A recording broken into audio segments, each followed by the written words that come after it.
Start பண்ணலாமா? முன்னாடி யாரும் பேச வேண்டாம்னு சொல்லிடுங்க. எப்பா சாத்திரப்பா பழனி முன்னாடி யாரும் பேச வேண்டாம்னு சொல்லியிருப்பா. யாராவது வந்து அங்கே முன்னாடி வந்து யாரும் ஃபோன் எதுவும் பேசிட்டு கூட பார்த்துக்கோப்பா. அது கதை மூடி முன்னாடி கதை மூடி. ஸ்டார்ட் பண்ணலாமா?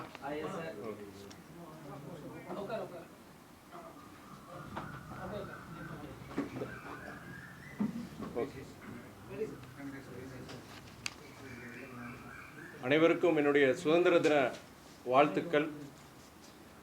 கடந்த நாடாளுமன்ற மழைக்கால கூட்டத்தொடரில் நிறைய மசோதாக்கள் ஒன்றிய அரசால் நிறைவேற்றப்பட்டது. அதில் குறிப்பாக தமிழ்நாடு மற்றும் மாநிலங்களை பாதிக்கக்கூடிய ஒரு முக்கியமான ஒரு மசோதா என்னென்னா mines and minerals regulation amendment bill. அதாவது சுரங்கங்கள் மற்றும் கனிமங்கள் மேம்பாடு மற்றும் ஒழுங்குமுறை திருத்த மசோதா 2026. இது ஒரு முக்கியமான ஒரு மசோதா. இது என்னென்னா இதுக்கு முன்னாடி பொறுத்த வரைக்கும் கனிமங்களாக இருக்கட்டும், கனிமங்களை தாங்கக்கூடிய நிலங்கள் மீது வரிகளை விதிக்கக்கூடிய அதிகாரம் மாநிலங்களுக்கு இருந்தது. அதான் இருந்தது. ஏற்கனவே 2024 ஏறத்தாழ 9 நீதிபதிகள் கூடிய ஒரு அமர்வு, உச்சநீதிமன்ற அமர்வு மிக தெளிவாக, அதாவது கனிமங்கள் தாங்கும் நிலங்களை மீது வரி விதிக்கும் அதிகாரம் மாநிலங்களுக்குத்தான் உள்ளதுங்கிறது தெளிவாக அவங்க தெளிவுபடுத்தியிருந்தாங்க. அதன் அடிப்படையில் வந்து ஏற்கனவே நம்முடைய தமிழ்நாட்டில் வந்து இதுக்கான ஒரு சட்டம். அது என்னன்னா, நமக்கு வந்து மைன்ஸ் அண்ட் மினரல்ஸ், அதாவது கனிமங்கள் தாங்கிய நிலங்கள், இதுக்குண்டான சட்டம் 2024-25 அந்த சட்டங்களை இயற்றப்பட்டன. அதன் அடிப்படையில் வந்து ஏப்ரல் 2025 நம்ம அரசாங்கம் வரி விதிச்சிட்ருக்கிறாங்க.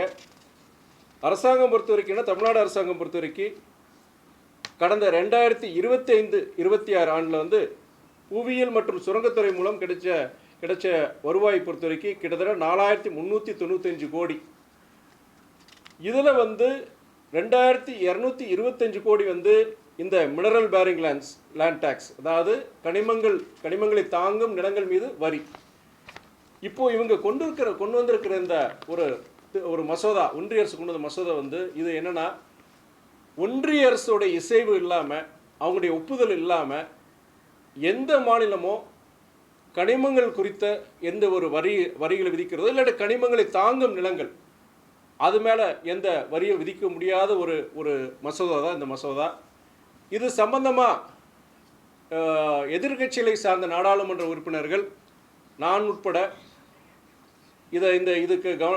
இது சம்பந்தமாக ஒன்றிய நிலக்கரி மற்றும் சுரங்கத்துறை அமைச்சர் திரு கிஷன் ரெட்டி அவரவே நேரில் நாங்கள் சந்தித்தோம்.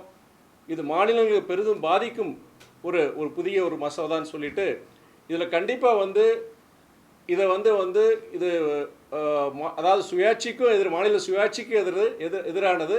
இன்றைக்கு தமிழ்நாடு மாத்திரம் கிடையாது, இந்தியாவில் இருக்கிற பாஜக மாநிலங்களுக்கு பொறுத்த வரைக்கும் கடுமையான ஒரு நிதி நெருக்கடி இருக்குது. இந்த சூழ்நிலையில் இந்த திருத்த மசோதா நீங்கள் கொண்டு வரும்போது மிகப்பெரிய ஒரு பின்னடைவு, நிதி சார்ந்த ஒரு பின்னடைவை வந்து உருவாக்குன்னு சொல்லிட்டு நாங்கள்லாம் சொல்லியிருந்தோம். அதனால் இது சம்மந்தமாக நாடாளுமன்றத்தோட நிலைக்குழு ஸ்டாண்டிங் கமிட்டின்னு ஒன்று இருக்குது, அதுக்கு இதை நீங்கள் ரெஃபர் பண்ணுங்கள். அங்கே இதை வந்து நம்ம விவாதிக்கணும். அது இல்லாமல் மாநில அரசுகள்கிட்ட நீங்கள் பேசிட்டு நீங்கள் கொண்டு வாங்க அப்படின்னு நம்ம சொன்னோமோ, அவங்க அதுக்குண்டான அவரோட விளக்கத்தை வந்து ஒன்றிய அமைச்சர் கொடுத்துருந்தாரு, பரிசீலிப்போன்னு சொல்லியிருந்தார். ஆனால் அவங்க உடனே வந்து அடுத்த நாடாளுமன்றத்தில் மக்களவையிலையும் சரி மாநிலங்களையும் சரி 2 சபையிலையும் இந்த இதை நிறைவேற்றிட்டாங்க. இது சம்மந்தமாக நான் அங்கே மக்களவையில் பொறுத்த வரைக்கும் சபாநாயகர்கிட்ட வந்து இதில் ஒரு பர்டிகுலர் கிளாஸ் 90 ஒரு கிளாஸ் இருக்குது. அந்த பர்டிகுலர் கிளாஸ் தான் அதுதான் சொல்லுது, மாநில அரசுகள் அதாவது கனிமங்களை தாங்கும் நிலங்கள் சம்மந்தமாக வரிகளை பொறுத்த வரைக்கும் ஒன்றிய அரசுடைய இசைவு, ஒத்துழைப்பு, அவங்களோட ஒப்புதல் இல்லாமல் இந்த வரிகளை விதிக்க முடியாதுங்கிற ஒரு பர்டிகுலர் கிளாஸ் 19 இருக்குது. இது கண்டிப்பாக இந்த கிளாஸை நீங்கள் ரிமூவ் பண்ணணும்னு சொல்லிட்டு ஒரு சபாநாயகருக்கு நான் ஒரு ஒரு இது அனுப்பிச்சிருந்தேன் நான். அது அவர் வந்து அது அனுப்பிச்சிருந்தாரு. என்ன மாதிரி ஒரு கிட்டத்தட்ட ஒரு 4-5 நாடாளுமன்ற உறுப்பினர் இது சம்மந்தமாக வந்து சபாநாயகர் கொடுத்துருந்தாங்க. இருந்த போதிலும் பொறுத்த வரைக்கும் எந்தவித விவாதம் இல்லாமல் 2 சபையில் நிறைவேற்றிருக்கிறாங்க. இன்றைக்கு காலையில் வந்து நான் நம்முடைய தமிழ்நாடை சார்ந்த நிதியமைச்சர் திரு மரிய வில்சன் அவர்களை வந்து இது சம்பந்தமாக சொல்லியிருந்தனால இது முக்கியமான ஒரு திருத்த மசோதாங்க. இது நம்ம எதிர்க்கட்சிங்க அந்த எதிர்ப்பு தெரிவிச்சிருந்தோம். இருந்தாலுமே அங்கே நாடாளுமன்றத்தில் இந்த சட்டத்தை மசோதாவை நிறைவேற்றிட்டாங்க. தமிழ்நாடுக்கு மிகப்பெரிய பாதிப்பை உருவாக்கும் இந்த மசோதா பொறுத்த வரைக்கும் இதை வந்து அவங்க திரும்பி பெறணும், ஒன்றிய அரசு திரும்பி பெறணும். அதுக்கு வந்து தமிழக அரசு குறிப்பாக எல்லா விதமான நடவடிக்கைகளை எடுக்கணும், சட்ட ரீதியான நடவடிக்கைகளை எடுக்கணும். அவங்க ஒப்புதல் அதுக்கு இல்லை, கண்டிப்பாக நாங்கள் நிறைவேற்றி ஆகணும்னு சொல்லி மசோதா வந்து இப்போது அவங்க நிறைவேற்றிட்டாங்கன்னா கண்டிப்பாக சட்ட ரீதியான இதுக்கு உண்டான முன்னெடுப்பில் எடுக்கணும்னு சொல்லிட்டு நம்முடைய தமிழ்நாட்டுடைய நிதியமைச்சர் திரு மரிய செல்வன் அவர்கள்ட்டையும் நேரில் சந்தித்து நான் சொல்லியிருந்தேன். அவரும் இதை சொன்னார். அவர் சொல்லும் பொழுது சென்ற ஆண்டு 2025-26 பொறுத்தவரைக்கும் கிட்டத்தட்ட 4000 லட்சம் கோடி. ஆனால் இந்த வருஷம் நாங்கள் பட்ஜெட்டில் பொறுத்தவரைக்கும் கிட்டத்தட்ட இதுக்கு கிட்டத்தட்ட 11,000 கோடி நாங்கள் இந்த கனிமங்கள் மூலிமா கனிமங்கள் சார்ந்த நிலங்கள் சம்பந்தமான வரியை பொறுத்த வரைக்கும் நாங்கள் 11,000 கோடி நாங்கள் சொல்லியிருக்கிறோம். நாங்கள் நான் சொல்லியிருந்தேன். நான் படிச்சிருந்து சொன்னேன். இதன் அடிப்படையில் இது ஒரு மிகப்பெரிய ஒரு பாதிப்பு. ஏற்கனவே உங்களுக்கு தெரியும், தமிழ்நாடுடைய மொத்த கடன், தமிழ்நாடு அரசுடைய கடன் பொறுத்த வரைக்கும் கிட்டத்தட்ட ஏறத்தாழ 11 லட்சம் கோடி. அதில் வந்து நம்முடைய ஃபிஸ்கல் டெபிசிட் நிதி பற்றாக்குறைங்கிறது கிட்டத்தட்ட 1,22,000 கோடி ஏறத்தாழ. ஏற்கனவே கடுமையான ஒரு நிதி பற்றாக்குறை இருக்குது. ஜிஎஸ்டி 2017 அறிமுகப்படுத்தினதுக்கப்புறம் இப்படிப்பட்ட கடுமையான ஒரு நிதி பற்றாக்குறை இருக்கும்போது இது போன்ற கனிமங்கள் இது போன்ற இதில் தான் ஒரு 3-4 இதில் தான் நமக்கு நிதி தமிழ்நாடு அரசாங்கங்கள் மாநில அரசாங்கங்கள் நிதியே கிடைக்குது. இதில் வந்து அவங்க கை வைக்கும்போது மொத்தத்திலையும் பொறுத்த வரைக்கும் மாநிலங்களுக்கு பொறுத்த வரைக்கும் எந்தவித நிதி ஆதாரமும் இல்லாமல் ஒன்றிய அரசு சார்ந்திருக்கக்கூடிய ஒரு கட்டாய சூழ்நிலை வரும். இது வந்து என்னன்னா, நீங்கள் ஆரம்பத்திலே அரசியல் சாசன சட்டப்படி நிலங்கள் மீது முக்கியமாக ஸ்டேட் சப்ஜெக்ட் அதில் வந்து இன்றைக்கி ஒன்றிய அரசு அப்படி ஒரு இது வந்து மாற்றத்தை கொண்டு வர்றாங்க. இது எதிர்காலத்தில் மிகப்பெரிய பின்னடைவு தமிழ்நாடு மட்டும் கிடையாது, அனைத்து மாநிலங்களுக்கும் மிகப்பெரிய ஒரு பின்னடைவு உருவாக்குன்னு சொல்லிட்டு இது மாநில சுயாட்சிக்கு எதிரானது. மாநில அரசுகளுடைய நிதி ஆதாரத்தை குறைக்கக்கூடிய ஒரு இதுன்னு சொல்லிட்டு கண்டிப்பாக தமிழ்நாடு அரசு நம்முடைய மாண்பு முதலமைச்சர் அன்பு திரு ஜோசப் விஜய் அவர்களும் இதுக்குண்டான முன்னெடுப்பில் எடுக்கணும்னு சொல்லியிருந்தார். கண்டிப்பாக நல்ல விஷயங்க. அவர் நன்றி தெரிவித்தார். இது ஒரு முக்கியமான விஷயம். நீங்கள் இதுக்கான முயற்சி எடுத்துக்கு நன்றி தெரிவித்தார். கண்டிப்பாக தமிழக அரசு இதுக்குண்டான முன்னெடுப்பில் எடுக்கணும் அவர் சொல்லியிருந்தார். சார், நீங்கள் அதில் சொல்லும்போது மத்திய அரசுடைய ஒப்புதல் தான் வரி விதிக்கணும் அப்படின்னு சொல்கிறாங்க. அது ஒரு வகையில் நல்லது தானே சார்? மாநில அரசும் மத்திய அரசும் சேர்ந்து ஒரு முடிவு பண்ணுறது நல்ல விஷயம் தானே? இல்லை அது என்ன பாதிப்பு அதில் ஏற்படும்? இல்லை, உங்களுக்கே தெரியும் 2017 ஜிஎஸ்டி அமலுக்கு வந்ததுக்கப்புறம் பொறுத்த வரைக்கும் நமக்கு வந்து வர வேண்டிய நிதி யாருக்கும் உங்களுக்கு பத்திரிக்கை எல்லாருக்கும் தெரியும். உங்களுக்கு கிட்டத்தட்ட நம்ம 1 ரூபா கொடுத்தா நமக்கு கிடைக்குது 29 பைசா தான் நமக்கு கிடைக்குது. இப்படிப்பட்ட சூழ்நிலையில் வந்து தமிழ்நாடு நம்மளே வந்து மாநில அரசுகள் வந்து நம்மளே வந்து சுயமாக அந்த மாதிரி இந்த நிதி இது பண்ணுறதுல இதெல்லாம் ஒன்று கனிமங்கள் பொறுத்த வரைக்கும் இதில் பொறுத்த வரைக்கும் ஒன்றிய அரசு பொறுத்த வரைக்கும் இதுவுமே எங்களுடைய ஒப்புதல் இருக்கணும். நாளைக்கு டாக்ஸ் ஸ்ட்ரக்சரே மாற்றலாம். இப்போ அவங்க என்ன சொல்கிறாங்கன்னா கிட்டத்தட்ட 85 விழுக்காடு வரைக்கும் இது கனிமங்கள் சம்மந்தமான வரி பொறுத்த வரைக்கும் மாநில அரசுக்குலாம் கிடைக்குது. இதில் வந்து மாற்ற போகிறது அதுவுமே மேஜர் மினரல்ஸ், அதாவது நிலக்கரி, காப்பரு, அதே மாதிரி உங்களுக்கு பேர் என்ன லிக்னைட்டு, முக்கியமான 11 மேஜர் மினரல்ஸ் தான் நாங்கள் கை வைக்கிறோம். மைனர் மினரல்ஸ் கிட்டத்தட்ட 49 மினரல்ஸ் பொறுத்திருக்கு. அது வந்து நாங்கள் பண்ணலை. நாங்கள் என்ன சொன்னோம் அப்போ அமைச்சர்கிட்ட, நீங்கள் ஒரு ஜென்ரல் கிளாஸ் கொடுக்குறீங்க. அந்த ஜென்ரல் கிளாஸ் 9D கிளாஸ் என்ன சொல்லுதுன்னா, மாநில அரசுகள் கனிமங்கள் சார்ந்த நிலங்கள் மேலே வரி பொறுத்த வரைக்கும் எந்த வரியும் ஒன்றிய அரசுடைய ஒப்புதல் இல்லாமல் நீங்கள் கொண்டு வர முடியாதுன்னு ஒரு ஜென்ரல் கிளாஸ் போட்டிருக்கீங்க. நாளைக்கு டாக்ஸ் ஸ்ட்ரக்சரை மாற்றலாம். இன்றைக்கி 85 விழுக்காடு மாநில அரசுக்கு அந்த நிதி கிடைக்குதுன்னா நாளைக்கு அது 85 விழுக்காடு ஒன்றிய அரசுக்கு போகக்கூடிய சூழ்நிலை நீங்கள் உருவாக்கலாம். இதுதான் எங்களுடைய வரி. இதை தெளிவுபடுத்துறதுக்காண்டியே நீங்கள் ஸ்டாண்டிங் கமிட்டி நிலைக்குழுக்கு நீங்கள் இது பண்ணுங்கள், மாநில அரசுங்கிட்ட பேசுங்க, அதுக்கு அப்புறம் நீங்கள் இந்த இதை மசோதா கொண்டு வரணும்னு சொன்னால். ஆனால் அவங்க நிறைவேற்றிட்டாங்க. இதில் என்னென்னா, நாங்கள் பேசும்போது ஒன்றிய அரசை சார்ந்த ஒரு அதிகாரி வந்து அந்த அமைச்சரோட பேசிகிட்டு இருக்கும் ஒரு கருத்தை சொல்கிறார். கிட்டத்தட்ட இது வந்து 2024 உச்சநீதிமன்றம், நான் ஏற்கனவே சொன்னேன், 9 நீதிபதி கொண்ட அமர்வு ஒரு இது கொடுக்குறாங்க. என்ன சொல்கிறாங்க, அதாவது இந்த கனிமங்களை தாங்கும் நிலங்கள் மீது இருக்கிற வரி வந்து விதிக்கிற உரிமை நாங்கள் மாநில அரசுக்கு தான் உண்டு தெளிவுபடுத்துகிறாங்க. ரெட்ராஸ்பெக்டிவ் எஃபெக்டாக கிட்டத்தட்ட கடந்த 10-15 வருஷமாக பல மாநிலங்களில், அதாவது இந்த மைனிங் கம்பெனிஸ் இந்த கனிமங்களில் ஈடுபட்டிருக்க கம்பெனிகள் அதாவது நிறுவனங்கள் பொறுத்த வரைக்கும் அந்த அதிகாரி சொன்னது எவ்வளோ தூரம் தெரியல, கிட்டத்தட்ட 2 லட்சம் கோடி நிலுவையில் இருக்கான் கட்ட வேண்டியது. எனக்கு உடனே எங்களுக்கெல்லாம் என்ன பட்டுச்சுன்னா, அப்போது அந்த தனியார் நிறுவனங்களை இந்த மைனிங் கம்பெனிஸுக்காண்டி அவங்களுக்காண்டியே இந்த சட்டத்தை கொண்டு வந்திருக்காங்க. ஒரு ஐயப்பாடு, ஒரு சந்தேகம் வருது. இது முக்கியமான ஒரு விஷயம் என்னென்னா, இது மாநில நீங்கள் சொல்கிறது ஒன்றிய அரசு, இது கான்ஸ்டியூஷன் படியே பார்த்தீங்கன்னா அதான் மினரல் பேரிங் லேண்டு கனிமங்களை சார்ந்த இந்த இது பொறுத்த வரைக்கும் கனிமங்களை இதுக்கு மேலே இருக்கிற வரியை விதிக்கிற அந்த அதிகாரம் அரசியல் சாசன சட்டப்படி மாநிலத்துக்கு தான் கொடுத்துருக்குறாங்க. இப்போ புதுசாக கொண்டு வராங்க. என்ன நோக்கத்துக்காண்டி கொண்டு வராங்க? அங்கே தான் யாரோ ஒருத்தர் சில பேரை திருப்திப்படுத்துறதுக்காண்டி கொண்டு வராங்கன்னு ஒரு சந்தேகம் வருது. அது மாத்திரம் இல்லாமல் இன்றைக்கி மாநிலங்களுக்கு ஒரு தமிழகத்துக்கு நீங்கள் பார்க்குறீங்க, நீங்கள் பல பேர் பத்திரிக்கையாளர் கேட்குறீங்க, இன்றைக்கி இன்றைய அரசு அவங்க தேர்தல் காலத்தில் பல நலத்திட்டங்களை அறிவிச்சிருந்தாங்க. சொல்லி முடிச்சிடறேன். பல நலத்திட்டங்களை அறிவிச்சிருக்கிறாங்க. பல இது அன்றைக்கி செய்ய முடியாததுக்கு முக்கியமான காரணம் தமிழ்நாட்டுடைய நிதி நெருக்கடி. கிட்டத்தட்ட 11 லட்சம் கோடி கடன் இருக்குது. நம்மளுடைய ஃபிஸ்கல் டெபிசிட் நிதி பற்றாக்குறை கிட்டத்தட்ட 1,20,22,000 கோடி இருக்குது. இந்த சமயத்தில் இது போன்ற நிதிகள் பெறக்கூடிய இதையும் அவங்க ஒன்றிய அரசு இதுக்கு முட்டுக்கட்டை போட்டாங்கன்னா அப்போ எதையுமே நம்ம செய்ய முடியாது. நீங்கள் சொல்லிட்டு அதனால தான் நம்ம எதிர்க்கிறோம். நம்ம கனிமவளத்துறையில் நிறைய முறைகேடு நடந்திருக்குன்னு சொல்லிட்டு அமலாக்கத்துறையே ஒரு சில இடங்கள்ல நேரடியாக போய் ஆய்வு பண்ணி மிகப்பெரிய அளவில் அரசுக்கு இழப்பு ஏற்பட்டிருக்குது. அப்போ இன்னொரு குற்றச்சாட்டு தொடர்ந்து சொல்லிக்கிட்டே வர்றாங்க. இது உண்மையும் கூட. இதே போல் பல மாநிலங்கள் இருக்குது. அதை மானிட்டர் பண்ணுறதுக்கு எங்களுடைய ஒப்புதல் இல்லாமல் எங்களுடைய ஒப்புதலோடு இதை பிக்சட் பண்ணால் நல்ல விஷயம் தானே சார்? இது இல்லை மாநில அரசு இல்லை நான் சொல்லி முடிச்சிடறேன். நீங்கள் சொல்கிற புரியுது. இல்லை நீங்கள் சொல்லி கேட்டுறேன். இதோட நீங்கள் நிதி வரவு செலவு பற்றாக்குறை மாநில அரசு கையாளும் சொல்கிறீங்க. அது மத்திய அரசு, இந்த மசோதா மத்திய அரசு கையாளுமா மாநில அரசு கையாளும்? எந்தது இப்போ கொண்டு வந்த மசோதா பிறகு மாநில அரசு கையாளுமா மத்திய அரசு கையாளுமா? இந்த மசோதாலேயே இருக்கிற அது சாராம்சமே அந்த கிளாஸ் 90 படி ஒன்றிய அரசு தான் முடிவு பண்ணும். அதாவது உதாரணம் பொறுத்த வரைக்கும் இப்போது டேக்ஸ் இப்போ அந்த வரியை பொறுத்த வரைக்கும் சரி, நாளைக்கு அந்த வரி எவ்வளோ விதிக்க போகிறாங்க, அந்த வரியை பொறுத்த எவ்வளோ சதவீதம் மாநில அரசுக்கு போக போகுது, எத்தனை சதவீதம் ஒன்றிய அரசுக்கு, இது எல்லாமே நாளைக்கு இந்த மசோதா நிறைவேற்றப்பட்டால் ஒன்றிய அரசு தான் முடிவு பண்ணும். மாநில அரசு முடிவு பண்ண முடியாது. அதனால தான் நாங்கள் எதிர்க்கிறோம். நாங்கள் அது இல்லாமல் நீங்கள் சொன்னீங்க போன ஆட்சியில் தமிழ்நாடு மாத்திரம் கிடையாது, பல மாநிலங்களில் கனிமங்களில் ஊழல் நடந்தது. அது பாஜக மாநிலங்களில் நடந்தது. அது இப்போ என்னென்னா, இப்போ நம்ம அரசாங்கம் வந்திருக்கு, தமிழக அரசாங்கம், குறிப்பாக மாண்பு முதலமைச்சர் அன்பு ஜோசப் விஜய் அவர்களுடைய தலைமையில் ஒரு அரசாங்கம் அமைச்சிருக்கு. அவங்க லஞ்சம் லாவண்யம் இல்லாத ஒரு அரசாங்கத்தை நாங்கள் கொடுக்குறோன்னு சொல்லியிருக்கோம். அதுக்கு ஒரு உதாரணம் என்னென்னா, போன வருஷம் கிட்டத்தட்ட 4,400 கோடி இந்த கனிமங்கள் மூலிமா நாங்கள் நிதி எங்களுக்கு வந்தது. இந்த வருஷம் நாங்கள் அது 11,000 கோடி நினச்சி நாங்கள் வசூல் பண்ணுவோன்னு சொல்லியிருக்கிறாங்க. அப்போது இப்படிப்பட்ட அதாவது தவறுகள் நடந்திருக்கு, நடக்க போய் தான் அந்த 4,400 11,000 கோடியே கூடுது. இப்போது அப்படி கூடுற பட்சத்தில் அந்த 11,000 கோடியும் நாளைக்கு கூடலாம். நாளைக்கு எதிர்காலத்தில் 2 வருஷம் 3 வருஷம் இனியும் தீவிரமாக இது பண்ணும்போது அது 20,000 கோடி ஆகலாம், 30,000 கோடி ஆகலாம்.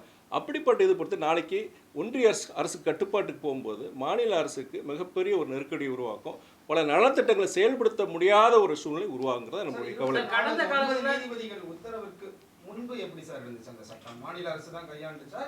முழுக்க இதுவரைக்கும் என்னன்னா முழுக்க மாநில அரசுகள் தான் அவருடைய கட்டுப்பாட்டில் தான் கனிமங்களை தாங்கும் நிலங்கள் உண்டான வரி, அது டாக்ஸாக இருக்கலாம், லெவிஸாக இருக்கலாம், சர்சார்ஜாக இருக்கலாம், எது முழுமையாக மாநில அரசு கட்டுப்பாடு. அதுக்கு முன்னாடி அது சில மைனிங் கம்பெனிஸும் சேலஞ்ச் பண்ணியிருக்காங்க. அப்போது அதாவது இவ்வளோ ஜாஸ்தியாக நீங்கள் வசூலிக்கிறீங்க, இவ்வளோ நாங்கள் கொடுக்க முடியாது, பல சர்ச்சைகள் இருந்தது.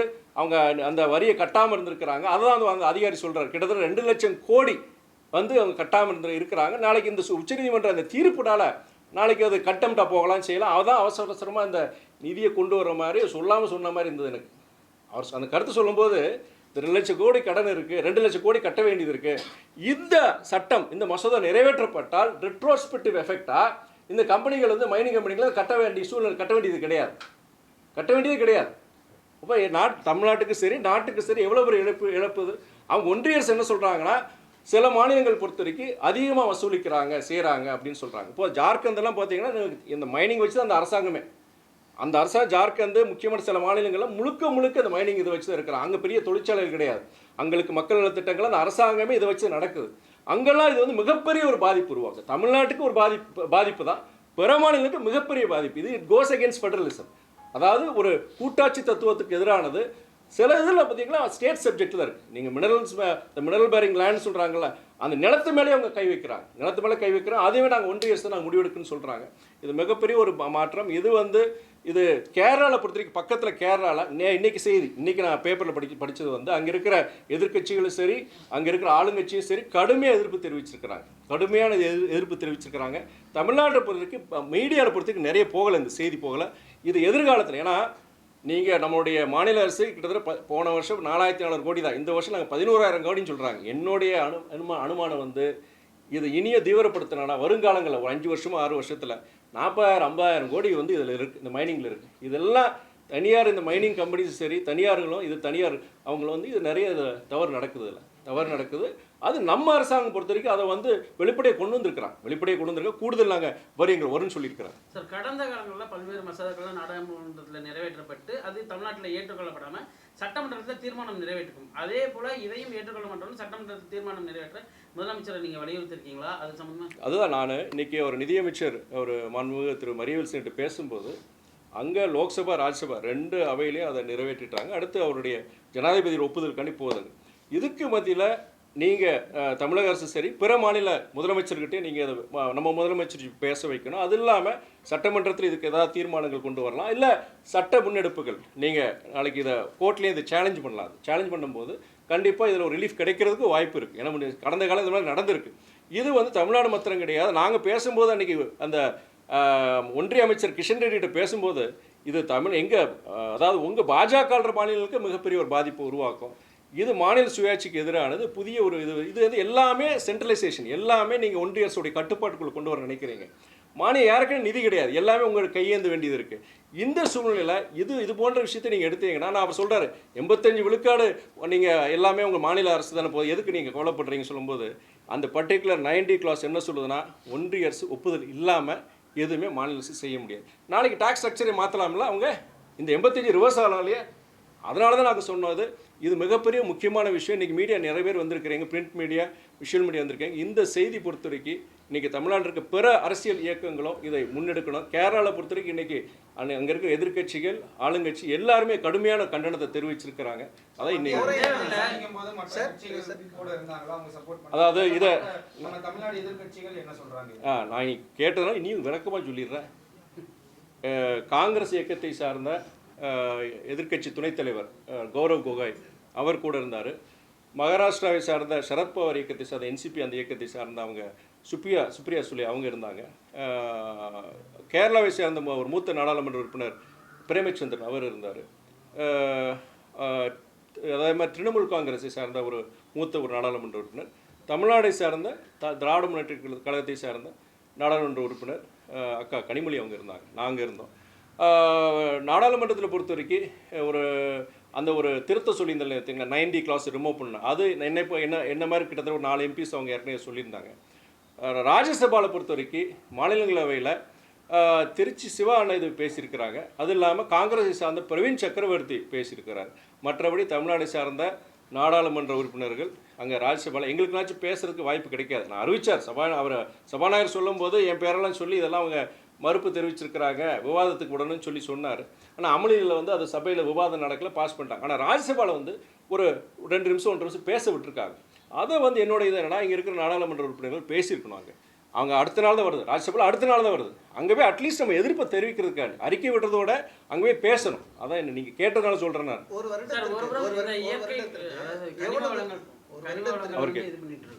அதே வேளையில் இந்த அனுமதிக்கப்பட்ட இந்த சுரங்கங்கள், கனிம வளங்கள்லாம் பார்த்தீங்கன்னா அனுமதியை மீறி அவர்கள் வந்து இயற்கை வளங்களை வந்து சுரண்டிட்டு இருக்காங்க. இதற்கு யாருமே வந்து முன்னெடுப்பு இல்லாமல் இருக்குது. அரசு இதுக்கு என்ன நடவடிக்கை எடுக்கணும்?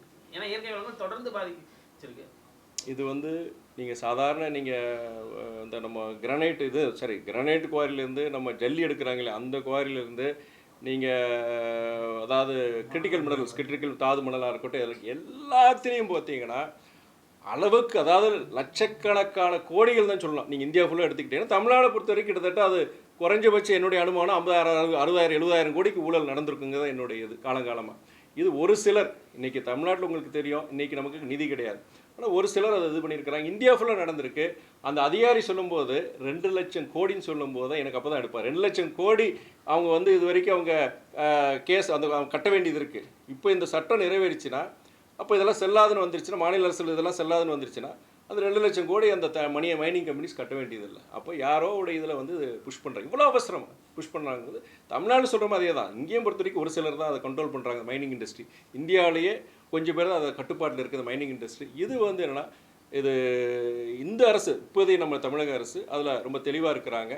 லீக்கேஜஸை கண்ட்ரோல் பண்ணோம். நீங்கள் நமக்கு வந்து வருவாய் பற்றாக்குறை இருக்குது. அதே நேரத்தில் அந்த வருவாயை கூட்டுறதுக்கு வந்து எல்லா விதமான முயற்சி எடுக்கிறாங்க. லஞ்சத்தை லாவணியத்தையும் குறைக்கிறாங்க.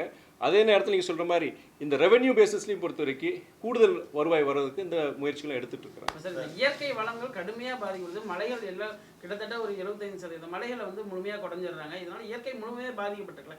அதற்கு எந்த விதமான தீர்வும் இல்லாமல் இப்போ வரைக்கும் இருக்குது. நீங்கள் சொல்கிற மாதிரி பத்திரிகைகளையும் சொல்கிறீங்க. ஒன்றிய அரசு அவங்க இது கடுமையான சட்டங்களை கொண்டு வரலாம்.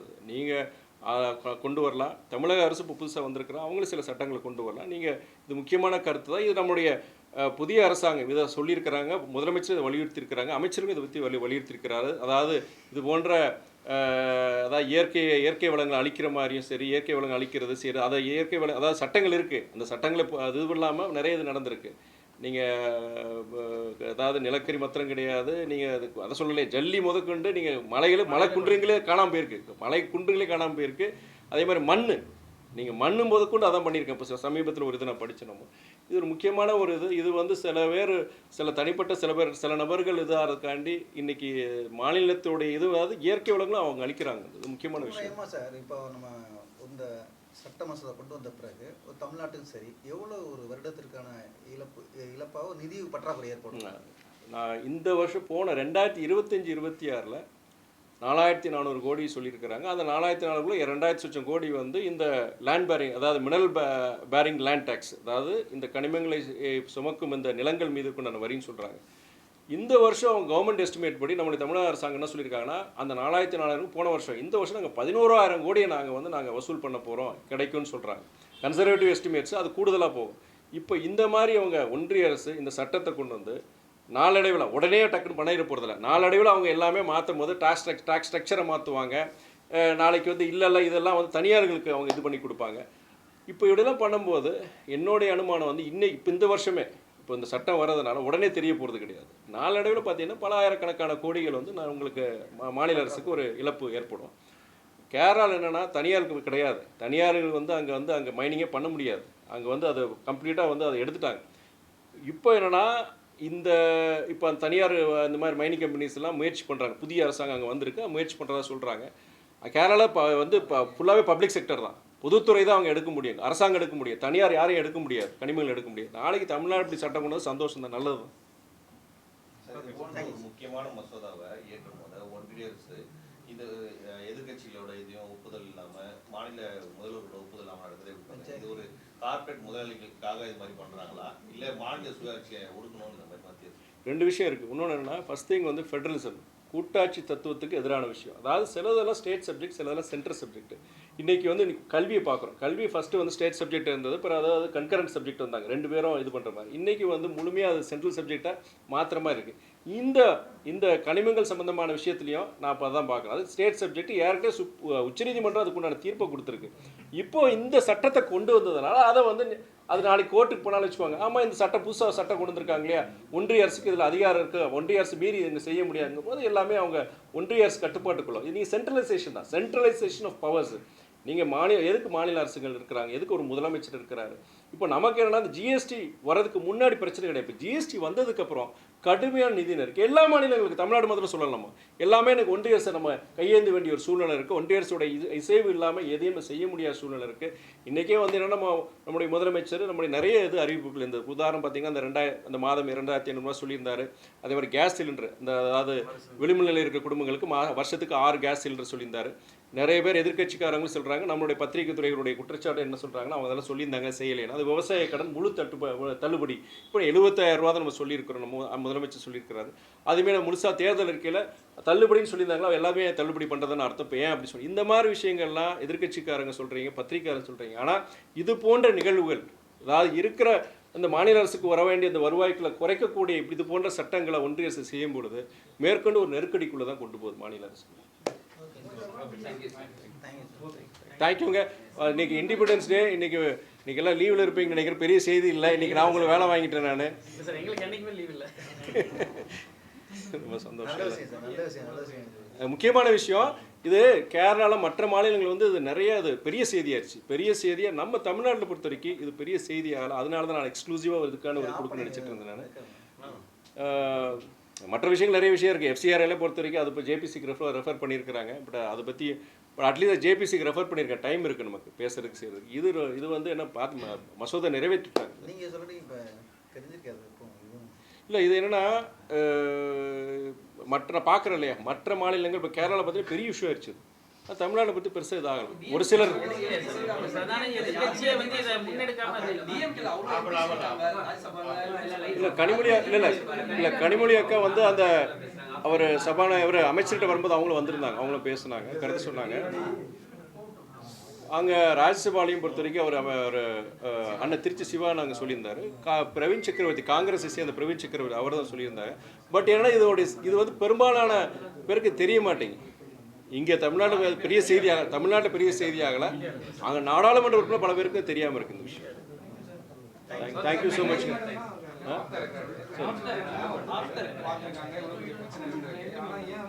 மக்கள்கிட்ட கன்வே பண்ணவே இல்லை.